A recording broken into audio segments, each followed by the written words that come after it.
ആശംസകൾ നേരുന്ന സമയത്ത് ശരിക്കും നമ്മുടെ ശുഭാപ്തി വിശ്വാസം എന്താ ചെയ്യുന്നത്? അതൊന്നുകൂടെ ഇരട്ടിയാവാ ചെയ്യുന്നത്, അല്ലെ? ഇപ്പൊ നമുക്ക് നമ്മളെ ഒരാൾ ആശംസിക്കുകയാണെങ്കിൽ, നമുക്കൊരാൾ ആശംസ നേടുകയാണെങ്കിൽ പോലും നമുക്കറിയാതെ ഒരു പോസിറ്റീവ് എനർജി അവിടെ കിട്ടുന്നുണ്ട്, അല്ലെ? ഒരാൾ എന്തെങ്കിലും ഒരു വെല്ലുവിളി നേരിടുന്ന സമയത്ത്, അല്ലെങ്കിൽ ഒരു എക്സാമിന് പോകുന്നതിന് മുൻപ്, ഒരു മത്സരത്തിന് പോകുന്നതിന് മുൻപേ ഈ ആശംസ ഒക്കെ നേരുന്ന സമയത്ത് അത് അവർക്കൊരു എന്താ പറയാ, അവരുടെ വൈകാരികമായിട്ട് അവർക്കൊരു സപ്പോർട്ടാണ് ശരിക്കും അത് നൽകുന്നത്, അല്ലെ? അപ്പൊ ഏതൊക്കെ രീതിയിൽ നമുക്കൊരാൾ ആശംസിക്കാം? വളരെ നോർമലായിട്ട് നമ്മൾ എങ്ങനെയാണ് ഒരാൾക്ക് ആശംസ നേരാറ്? ഓൾ ദി ബെസ്റ്റ് എന്ന് പറയാറുണ്ട്, അല്ലെ? All the best. ഓക്കെ, പിന്നെ വിഷ് യു ദ ബെസ്റ്റ് എന്ന് പറയാം. വിഷ് യു ദ ബെസ്റ്റ്, അല്ലെങ്കിൽ wish you all the best എന്ന് പറയാം. Wish you all the best, അല്ലെ? പിന്നെ അല്ലെങ്കിൽ നമുക്ക് ഇങ്ങനെ പറയാം, ഗുഡ് ലക്ക് എന്ന് പറയാം. Good luck, best of luck എന്നൊക്കെ പറയാം, അല്ലെ?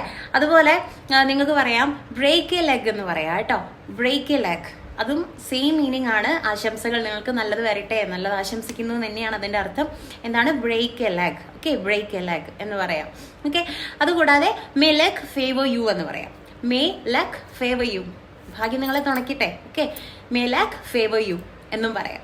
ഓക്കെ, അപ്പൊ മറ്റേതൊക്കെ നമ്മൾ വളരെ എപ്പോഴും യൂസ് ചെയ്യുന്നതാണല്ലോ. അപ്പൊ അതൊന്ന് മാറ്റി പിടിച്ചിട്ട് ഇങ്ങനെയൊക്കെ ഒന്ന് പറഞ്ഞു നോക്കണേ. ബ്രേക്ക് എ ലെഗ് എന്നൊക്കെ പറയാം. അതുപോലെ തന്നെ മേ ലക്ക് ഫേവർ യു എന്ന് പറയാം. ഓക്കെ.